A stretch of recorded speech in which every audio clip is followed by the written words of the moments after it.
All right, good afternoon, ladies and gentlemen. In this video, we are going to be setting the timing on the new Holland TS115A here.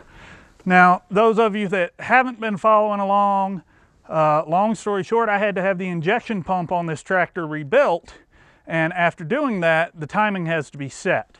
So first and foremost, let's jump up here in the cab, and I'm going to let you guys listen to this thing so you can hear what the problem is, because me just saying, oh, it's timing, that doesn't really explain a whole lot.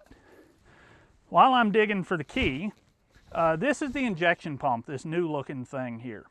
And as you can see, the mounting holes for this pump are slotted.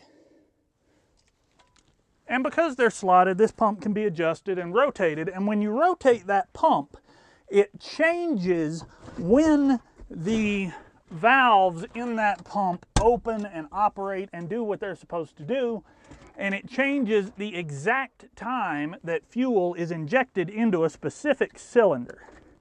So that's what we're going to be adjusting, because that pump was off. Once that pump came off, all the adjustments that had previously been done were thrown out of whack, so we got to redo it.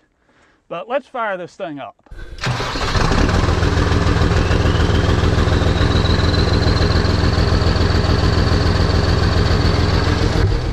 Now, it doesn't sound that bad, and I'll show you right here. See our temperature gauge, how it's up already above the blue right there? Shut it off so we can hear.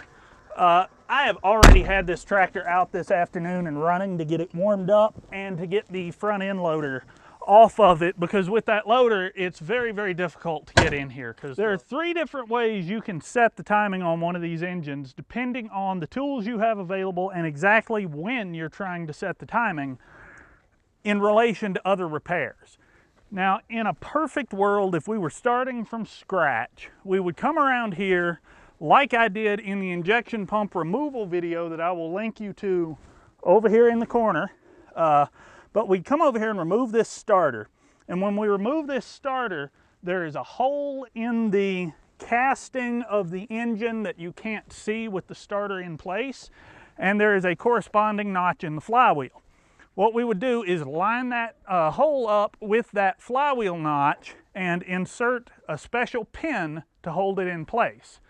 At that point, we could remove this pump, take it out to an injection shop. The injection shop would do whatever they have to do, time the pump properly for number 1 top dead center, and then lock it by removing that little tab. We would bring the pump home, put it on, remove that tab, like you can see, or install that tab, I'm sorry, like you can see there, to unlock the pump and take off and go. That is essentially what I did with this tractor. However, I did not have a factory tool. I had a screwdriver, and the diameter matters a lot for proper placement. The screwdriver was a little bit too small in diameter, so it's off just a little. Now, the other thing to realize is kind of method number 2 of doing this. The factory says anytime this pump has been removed, you need to set the timing manually. You need to fine-tune it regardless of what the shop did or the factory did or what anyone did. And to do that, the factory method, we would come in here, and this center bolt right here is not, it's not a fastening bolt, it's just a plug. We would remove that and insert a special adapter. Into that adapter, we would insert a dial indicator, and what that does is the dial indicator would be extended inside the pump, and it would be resting on the plate that moves in like an oscillating fashion inside that pump to push fuel through there.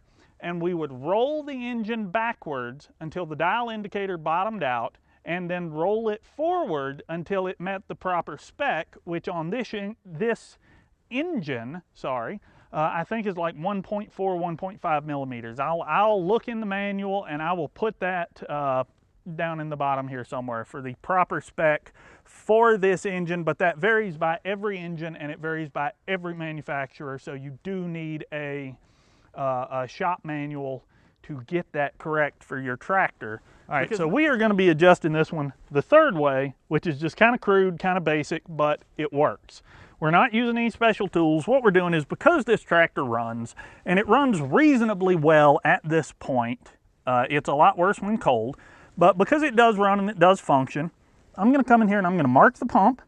I'm going to make a corresponding mark there on the side of the engine, and then we are going to loosen these bolts and rotate this pump around.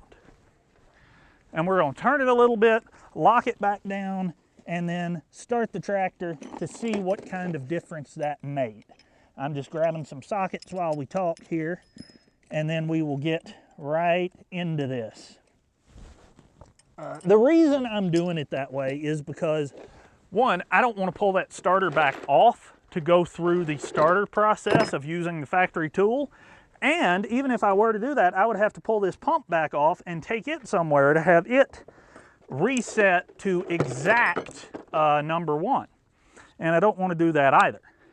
Now, I would love to use the adapter that threads into the pump. However, the problem I have with that is I have not been able to source the proper adapter.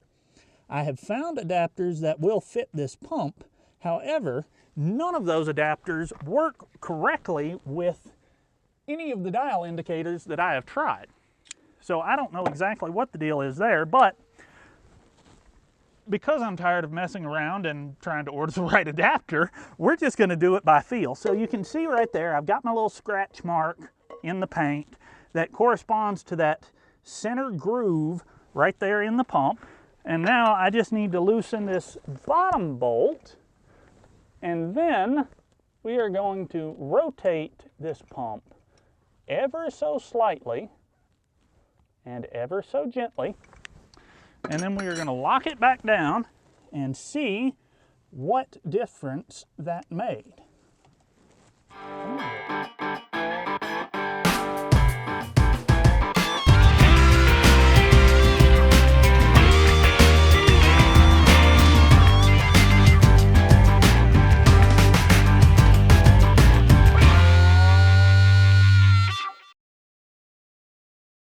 So our pump is tweaked. We'll throw that right back in place for a second. Let's jump in and fire it up. Ooh! I'm still recovering from my attempted ankle breaking experience a week ago, about right now. So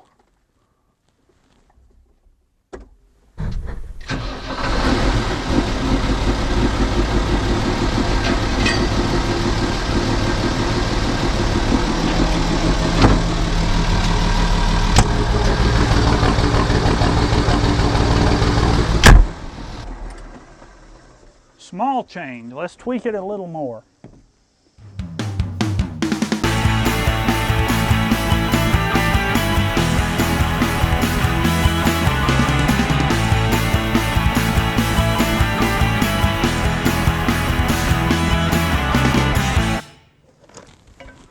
I'm just going to tighten it too. It didn't move last time. It probably won't move this time, right? Right. And I could just leave this door open. I just get scared leaving doors open because the wind will grab them and then they're gone. Hey, that's a lot better.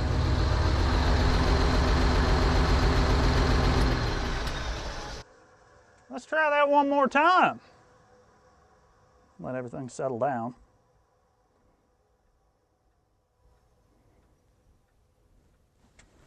I know you guys can hear that ticking.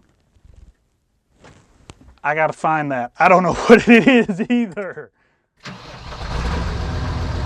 little rough at the start, but fires right up. Doesn't sound bad. Not smoking. I'm gonna leave it alone and I'm gonna call it fixed. Now, the next thing I'm going to do is I'm going to let this tractor sit overnight or sit long enough for everything to get nice and cold, and I'm going to come out here and cold start it and see how it behaves then. But knock on wood, I think we've got it. I could probably keep messing with this and maybe smooth it out a little more, but I just don't want to. Not yet. So I'm going to try it cold, but for now, I think we're all set.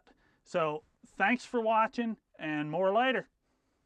All right, guys, I know I'm a little hard to see, but for those of you that stuck around to the end of the video, here's a bonus. Ivy and I are out here in the tractor. There's Ivy. Hey, hey, say hi. Okay, thank you. Here's the cold start I said I needed to do to see how this timing was set. This is not staged, this is not faked, this is all real. You can see our needle there is dead down at the bottom. She's cold as she can get. And let's crack the door for you. There we go. Hold on, Ivy. Chill, baby girl.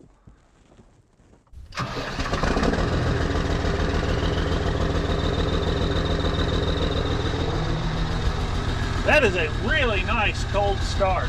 I'm happy with that. And I'm happy with this tractor and the way it runs. Thanks for watching. Subscribe if you haven't. Lots more stuff coming. Yeah, more later.